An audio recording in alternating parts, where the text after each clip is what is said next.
बच्चों, आज हम पढ़ने जा रहे हैं पाठ 5 संज्ञा। तो बच्चों, किसी व्यक्ति, वस्तु, स्थान, जगह, पशु पक्षी, जानवर, भाव सभी के नाम को संज्ञा कहते हैं। तो आइए संज्ञा के बारे में हम इस पाठ में पढ़ेंगे। देखिए, पढ़िए और समझिए। ये प्लेटफॉर्म है, गाड़ी आने वाली है, मधु ने अपनी अटैची उठा रखी है, मूंगफली वाला मूंगफली बेच रहा है, रेल की आवाज सुनकर मोनू डर गया। तो इन वाक्यों में बहुत सारे नाम आए हैं जो कलर नाम है यहाँ पर, जैसे कि प्लेटफॉर्म, ये क्या है, एक स्थान का नाम है। ठीक है। इसके बाद है मधु और मोनू, ये व्यक्तियों के नाम है। अटैची मूंगफली, ये वस्तुओं के नाम है। इसके बाद है डर, ये भाव का नाम है। तो ये सभी नाम शब्द क्या है, ये सब संज्ञा है। किसी व्यक्ति, वस्तु, स्थान, प्राणी अथवा भाव के नाम को हम संज्ञा कहते हैं। ठीक है। तो इन सभी किसी के भी नाम को हम संज्ञा कहते हैं। संज्ञा का अर्थ जो है वो नाम। किसी भी व्यक्ति, वस्तु, स्थान, जगह, पशु पक्षी, भाव सभी के नाम को हम संज्ञा कहते हैं। इसके बाद है संज्ञा के भेद, यानी संज्ञा के कितने भेद है। तो संज्ञा के 3 भेद है, व्यक्तिवाचक संज्ञा, जातिवाचक संज्ञा और भाववाचक संज्ञा। तो सबसे पहले पढ़ेंगे हम व्यक्तिवाचक संज्ञा के बारे में, यानी व्यक्तिवाचक संज्ञा क्या होती है। गांधी जी महान थे। रामचरितमानस एक धर्म ग्रंथ है। ताजमहल बहुत सुंदर है। तो इन वाक्यों में महात्मा गांधी किसी विशेष व्यक्ति का नाम है और रामचरितमानस किसी विशेष पुस्तक का नाम है। ताजमहल किसी विशेष स्थान का नाम है। ठीक है। तो किसी विशेष व्यक्ति, वस्तु या स्थान के नाम को हम व्यक्तिवाचक संज्ञा कहते हैं। इसके बाद है जातिवाचक संज्ञा।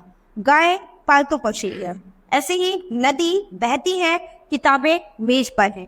तो ये सब क्या है, जाति। जब हम किसी, जैसे गाय है, तो दुनिया में एक गाय नहीं है, बहुत सारे गाय हैं। तो ये क्या है, हम एक गाय शब्द से हम उसकी जाति के बारे में बता रहे हैं। यानी क्या है, गाय पालतू पशु है, यानी उसकी पूरी जाति पालतू पशु है। गाय दुनिया में एक नहीं है, उसकी पूरी जाति, यानी जितनी भी दुनिया में गाय है सबको क्या कहेंगे, गाय। ठीक है। तो ये क्या होगा, इनकी जाति, यानी उन्हीं की जाति की और भी बहुत सारे लोग, बहुत सारी गाय हैं, तो सबको क्या, गाय कहा जाएगा। तो गाय क्या होगा, ये जाति। ऐसे ही नदी दुनिया में एक नहीं है, बहुत सारी नदी है, बहुत सारी। ठीक है। तो हर नदी, एक नदी शब्द को है उसकी जाति को प्रकट कर रहा है, यानी हर नदी की बात कह रहे हैं हम, एक की बात नहीं हो रही। नदी बहती है, यानी हर नदी बहती है। ठीक है। तो क्या है, नदी शब्द क्या हो गया यहाँ पर, जाति का बहुत बड़ा रहा है। ऐसी किताबें मेज पर है, किताबें एक नहीं है, बहुत सारी किताबें हैं। और किताबें क्या है, पूरी दुनिया में बहुत है। किताबें क्या है, उसकी प्रजाति को बता रही है। तो ये जातिवाचक संज्ञा होंगी। गाय प्राणी का नाम है, किताबों वस्तु का नाम है, नदी स्थान का नाम है। इन शब्दों से किसी विशेष प्राणी, वस्तु या स्थान का नहीं, वरन उनकी पूरी जाति का बोध हो रहा है। यानी उन सभी के बारे में बात हो रही है, उसकी पूरी जाति के बारे में। केवल एक गाय की बात नहीं हो रही, ना एक नदी की बात हो रही है, ना ही एक किताब की बात हो रही है, उसकी पूरी जाति की बात हो रही है ना। ऐसे शब्द जिनसे एक ही जाति के सभी प्राणियों, वस्तु या स्थानों का पता चले, उसे जातिवाचक संज्ञा कहते हैं। उसके बाद है भाववाचक संज्ञा। बचपन में खूब मस्ती होती थी, अंगूरों में मिठास है, शेर को देखकर बच्चा डर गया। ठीक है। तो यहाँ पर जो बचपन है, ये क्या है, एक भाव है। बचपन में हम खूब मस्ती करते थे। ठीक है। ऐसी अंगूरों में क्या है, मिठास। तो क्या है, एक भाव पता चल रहा है। अंगूर का भाव क्या है, एक मिठास है। इसके बाद है शेर को देखकर बच्चा डर गया। तो क्या है, डरने की प्रक्रिया क्या है, उसके भाव को व्यक्त कर रही है, यानी इसके अंदर क्या भाव पैदा हो रहा है। तो जिस शब्द से किसी व्यक्ति या वस्तु के गुण, दोष, अवस्था या स्वभाव का पता चले, उसे भाववाचक संज्ञा कहते हैं। इन वाक्यों में भावों के नाम है, जैसे कि बचपन, मिठास और डर। इन वाक्यों में बचपन शब्द से बच्चे की अवस्था, मिठास शब्द से अंगूर के गुण और डर शब्द से भाव का पता चलता है।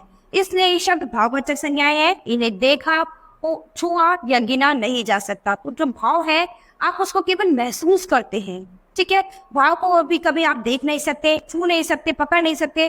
तो भाव केवल क्या होते हैं, महसूस करने के होते हैं। कभी कभी कुछ चीजें हमें दिखाई नहीं देती, लेकिन हमें महसूस होती है। ठीक है। किसी का भाव, किसी को अंदर से बुरा लग रहा है, तो क्या है, उसके भाव को आप क्या है, उसको देखकर आप उसके भाव को महसूस करेंगे। लेकिन आप उसके दुख को ना तो छू सकते हैं, ना पकड़ सकते हैं, कुछ नहीं कर सकते, है ना। तो भाव एक ऐसी चीज है जिसको ना गिना जा सकता है, ना पकड़ा जा सकता है, लेकिन महसूस किया जा सकता है। इन्हें केवल अनुभव किया जा सकता है। तो बच्चों, यहाँ पर हमने अपने इस पाठ में संज्ञा के बारे में पढ़ा है। तो वस्तु, प्राणी, जगह, जानवर, पक्षी, भाव सभी के नाम को हम संज्ञा कहते हैं। संज्ञा के इसके 3 भेद थे, व्यक्तिवाचक, जातिवाचक और भाववाचक संज्ञा। तो जिनके बारे में डिटेल में हमने यहाँ पर पढ़ा है, तो बच्चों आपको अभ्यास में इन्हें फिर से पढ़ना है और ऐसे शब्दों के बारे में जानना है जो व्यक्तिवाचक, जातिवाचक और भाववाचक संज्ञा के अंतर्गत आते हैं। तो बच्चों आज हमारी क्लास यहीं खत्म होती है। अब हम अपनी नई क्लास में लेंगे अपने नए पाठ के साथ। धन्यवाद।